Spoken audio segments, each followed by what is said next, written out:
డబ్బు, అనారోగ్యం, ఉద్యోగం, వ్యాపారం, అప్పులతో బాధపడుతున్నారా? అయితే మీకోసమే మనీ మెడిటేషన్ ప్రోగ్రామ్.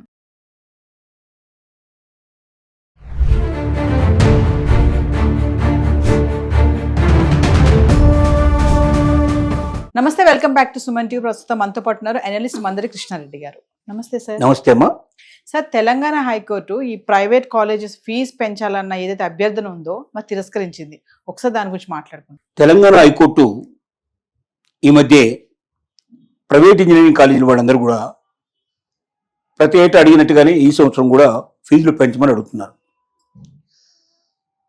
వాళ్ళు కారణం ఏం చెప్తూ ఉంటారంటే రేట్లు పెరిగిపోతున్నాయి.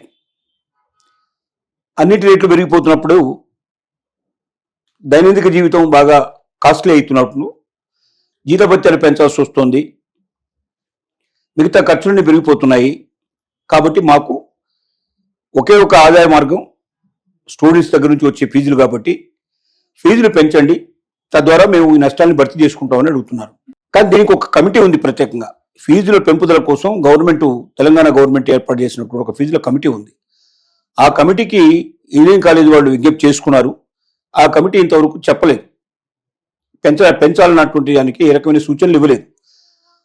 ఆ కమిటీ సూచనలు వచ్చిన తర్వాతనే మేమేమైనా దీని మీద డెసిషన్ తీసుకుంటాము. సో 6 వారాల లోపల కమిటీ ఖచ్చితంగా జడ్జిమెంట్ ఇవ్వాలి, అంటే చెప్పాలి మీరు ఎంత పెంచాలా అక్కర్లేదా, పెంచితే ఎంత పెంచాలని చెప్పాలి. అది చెప్పిన తర్వాత అది సహేతుకంగా ఉందా లేదా, పర్ఫెక్టా కాదా అనేది మేము తేల్చి చెప్తామని చెప్పి, అప్పటిదాకా మాత్రం ఫీజులు పెంచడానికి వీల్లేదు, విద్యార్థులకు ఇబ్బంది కలిగించే పరిస్థితి తీసుకురాకూడదని ప్రైవేట్ ఇంజనీరింగ్ కాలేజీ కానీ చెప్పారు.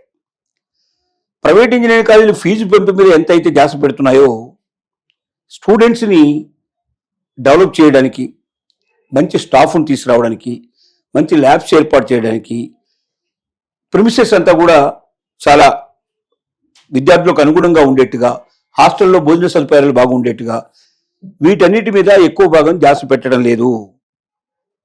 అది ఒక కంప్లైంట్ ఉంది. అంటే కొద్ది కాలేజీలు మాత్రమే ర్యాంకింగ్లో మొదటి 10, 20, 30 ర్యాంకుల్లో ఉండేటువంటి వాళ్ళు మాత్రమే చేస్తున్నారు. కానీ మనకు ఇంజనీరింగ్ కాలేజీలు విపరీతంగా పెంచారు. ఒక దశలో రాజశేఖర రెడ్డి గారి టైంలో, చంద్రబాబు నాయుడు గారి టైంలో ఏం చేశారంటే ఎక్కువ కాలేజీలకు పర్మిషన్స్ ఇచ్చేశారు. ఆ ఎక్కువ కాలేజీలు పర్మిషన్ తీసుకురావడం వల్ల ఏమైంది, ఒకటి. రెండోది రియంబర్స్మెంట్, ఫీజు రియంబర్స్మెంట్ అని కూడా పెట్టింది. అంటే గవర్నమెంట్ రియంబర్స్ చే పద్ధతి. కొంతమందికి ఎవరైతే ఆదాయం తక్కువ ఉందో, ఎవరైతే బిలో పవర్టీ లైన్లో ఉన్నారో వాళ్ళకి ఫీజు రియంబర్స్ చేసేటువంటి పద్ధతి పెట్టింది. ఇలా ఫీజు రియంబర్స్మెంట్ వల్ల కోట్ల రూపాయలు ప్రతి సంవత్సరం కూడా కాలేజీలకు రావడం ప్రారంభమైంది. అంతకుముందు ఏంటంటే స్టూడెంట్స్ చేరడానికి భయపడేవాళ్ళు ఎక్కువగా. ఇంత పెద్ద పెద్ద ఫీజులు కట్టి మేము ఎక్కడ చేస్తామని చెప్పి ఓన్లీ లిమిటెడ్ పీపుల్ చేయవాళ్ళు. కానీ ఎప్పుడైతే గవర్నమెంట్ ఫీజు రియంబర్స్మెంట్ పెట్టిందో ఎక్కువ శాతం జాయిన్ అవ్వడం మొదలుపెట్టారు. ఎక్కువ శాతం జాయిన్ అవ్వడం వల్ల ఎక్కువ కాలేజీలు వచ్చాయి. కాలేజీలు పెరిగాయి కానీ దాని స్థాయి పెరగలేదు.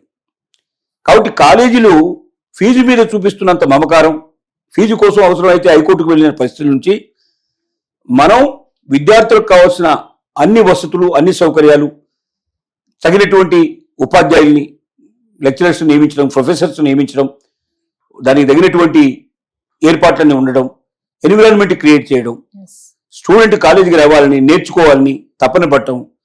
రెండోది ల్యాబ్స్ అక్కడ బాగా ఉంటే ఇంకా ఎక్కువ నేర్చుకుని తమ యొక్క ప్రతిభనంతా ప్రదర్శించుకునేందుకు అవకాశం కల్పించడం, అలాగే క్యాంపస్ లోపల ఉద్యోగాలు దొరికేటువంటి అవకాశాలు కల్పించడం, వీటన్నిటి మీద దృష్టి ఎక్కువ పెట్టినట్టయితే మన కాలేజీల లోపల ఇంకా కాస్త ఎడ్యుకేషన్ స్టాండర్డ్ పెరుగుతాయి, ఎక్కువగా స్టూడెంట్స్ మంచి వ్యక్తులుగా తయారవడానికి అవకాశం ఉంది, మంచి ఉద్యోగాలు సంపాదించే అవకాశం ఉంది. అటువైపు కూడా కృషి చేయాలని చాలా మంది పెద్దలు దీని మీద ఇన్సిస్ట్ చేయడం జరుగుతుంది. అంటే సార్, ప్రభుత్వం తీసుకున్న నిర్ణయాలపైనే ఈ ఫీజు పెంపు అనేది జరుగుతుందా? అంటే ఇక్కడ ఈ కమిటీ ఏదైతే కమిటీ ఉందో, ఆ కమిటీ ఫీజుని పెంచడం కోసం ప్రత్యేకంగా ఏర్పాటు చేసిన కమిటీ, ఆ కమిటీ చెప్పినట్టు రికమెండ్ చేసినట్టయితే ఆటోమేటిక్గా పెంచడానికి అవకాశం ఉంది. ఆ కమిటీలో ఎక్కువగా రాజకీయ నాయకులు, ప్రభుత్వానికి సంబంధించిన వాళ్ళు కూడా కొందరు ఉంటారు. కాబట్టి ప్రభుత్వం యొక్క ఇన్ఫ్లుయెన్స్ కొంత దాని మీద పడుతుంది, ఆ కమిటీ మీద పడుతుంది. ఇప్పుడు వీళ్ళు ఏమన్నారంటే కమిటీ లేట్ చేస్తుంది కాబట్టి హైకోర్టు జడ్జిమెంట్ ఇవ్వమని అడిగారు.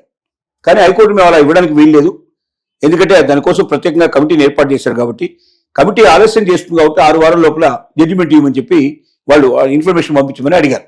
ఇప్పుడు వాళ్ళు ఇచ్చేటువంటి రికమెండేషన్ మీదనే ఆధారపడింది పెంచుతారా లేదా అనే విషయం. మరి మామూలుగా సార్ మరి ముందే అడగాలి కదా, ఇప్పుడు కౌన్సిలింగ్ అంతా అయిపోయాక ఇప్పుడు ఎందుకు అడుగుతున్నారని చెప్పి కూడా కోర్టు అడగడం జరిగింది. ముందు నుంచి అడుగుతున్నారు వీళ్ళు, కానీ వాళ్ళు ఏమి చెప్పలేదు ఇంతవరకు. వాళ్ళు పెంచాలనేటువంటి దృక్పథం లేదు కాబట్టి ఇంతవరకు చెప్పలేదు. ఇప్పుడు కోర్టు నుంచి వచ్చింది కాబట్టి మేము పెంచడానికి రికమెండ్ చేస్తాం, లేదు ఇప్పుడు పెంచాల్సిన అవసరం లేదు, ఇప్పటికే చాలా ఎక్కువ పెరిగింది, ఇంతకన్నా ఎక్కువ పెరిగితే స్టూడెంట్స్ కట్టడం కష్టం, ప్రభుత్వం మీద కూడా భారం పడుతుంది, ఎందుకంటే రీఎంబర్స్మెంట్ గవర్నమెంట్ చేస్తుంది కాబట్టి గవర్నమెంట్ రీఎంబర్స్మెంట్ ఎక్కువ చేస్తుంది కాబట్టి ఇంకా ఎక్కువ పెంచితే ఇంకా గవర్నమెంట్కి ఎక్కువ నష్టం వస్తుంది. ఇవన్నీ దృష్టిలో పెట్టుకొని చేస్తారు. సో ఏదేమైనా గవర్నమెంట్ నిర్ణయం తీసుకుంటేనే ఈ ఫీజు పెంపు అనేది జరుగుతుంది. గవర్నమెంట్ డైరెక్ట్ కాకపోయినా ఇండైరెక్ట్ గా ఆ కమిటీ నిర్ణయం తీసుకుంటే సాధ్యం అవుతుంది. Thank you.